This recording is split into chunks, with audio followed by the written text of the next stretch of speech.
앞쪽에 중공군하고 우리 군이 마주쳤는데 서로 못 알아봤다고 그래요. 그게 무슨 이야기냐면 양쪽 다 물자가 부족하니까 떨어져 있는 것들 아무거나 주워서 입다 보니 서로 혼재되어 있던 상황이었다는 겁니다. 1086사의 기록의 기사들을 보게 되면 일본군이 다시 종로 일대를 걸어가는 모습을 받았다라는 그런 오인을 살 정도로 일본군 장비를 그대로 썼던 기록들이 있습니다. 이게 이제 1946년 이후에 미군 물자들이 공여가 되게 되면서 그 혼재가 되게 됩니다.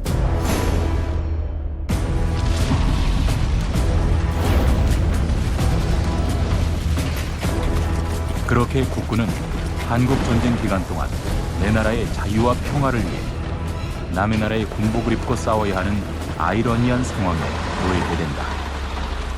상당히 개전 초기에는 열악했습니다. 열악해서 물자가 부족해서 아까 말씀드렸던 그 일본군 군복 잔재들이나 병사들 같은 경우에는 그런 부분들이 아직까지 많이 남아 있었고, 심지어는 이제 참전 용사들의 일부의 증언을 이제 이야기를 들어보면 앞쪽에 중공군하고 우리 군이 마주쳤는데 서로 못 알아봤다고 그래요. 그게 무슨 이야기냐면 양쪽 다 물자가 부족하니까 떨어져 있는 것들 아무거나 주워서 입다 보니 서로 혼재되어 있던 상황이었다는 겁니다.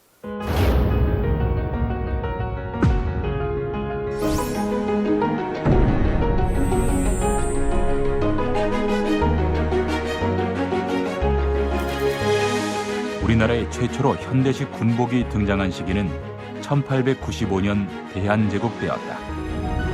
당시 고종왕자는 조선시대의 군복을 현대식으로 바꿀 것을 지시한다. 그러나 신식군의 교관이 누구였냐에 따라서 군복들이 중구난방이었습니다. 예를 들면 청나라 교관이었을 때 청나라 복장, 그다음에 일본군 교관이었을 때 일본군 복식, 그리고 러시아 교관이었을 때 러시아 복식이 뒤섞여져 있다가 대한제국 말기에 그나마 한국적인 군복 형태들이 이제 그 형태 명령으로 왕의 이제 간보나 이런 형식의 기록이 남아 있습니다. 공식적으로 만들어진 복제사가 만들어졌습니다.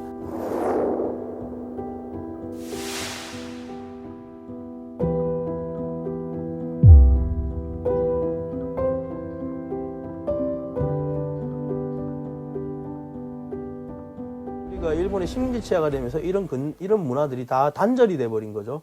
단절이 돼버린 상태에서 그 만주에서 활동하든 또는 이제 강복군으로 활동하든 여러분들이 있던 군복들 형태들 문화들이 산존해 있었는데 이런 것들이 전부 다 맥이 이어지질 않고 끊겨버린 겁니다.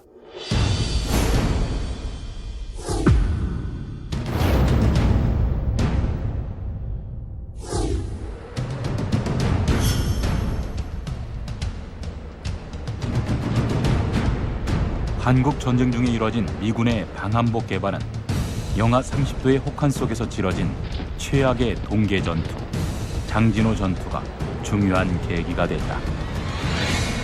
미국이 그 한국의 동계 혹한에 대한 뼈저린 일사후퇴다 이런 것들 중 장진호 전투라든가 이런 걸 하게 되면서 한반도 지역에서는 그 혹한에 관련돼 있는 보온대들 옷들이 나와야 된다는 인식을 하게 됐고요. 그래서 뭐 M53 필드 자켓이라든가 그다음에 우리 이제 야전에서 스키파카라고 불리는 옛날 분들은 아실 겁니다. 민문인데 뒷꼬리 부분이 길쭉하게 되어 있는 부분들 있죠. 이제 그런 장비들이 이제 미군들에 의해서 개발이 되기 시작했죠.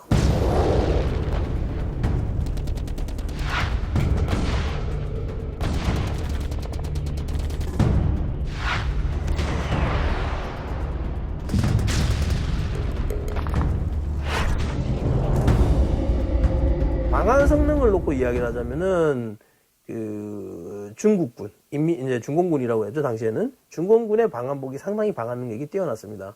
그러니까 러시아군이 소련군이 쓰던 방한복을 그대로 개조를 해서 만드는 그 방한복이었는데 솔직히 디자인적이거나 이런 부분에서 상당히 낙후하고 조악하지만은 방한 능력만큼은 당시의 군복 중에서는 가장 뛰어났다는 평을 받고 있었다고 합니다.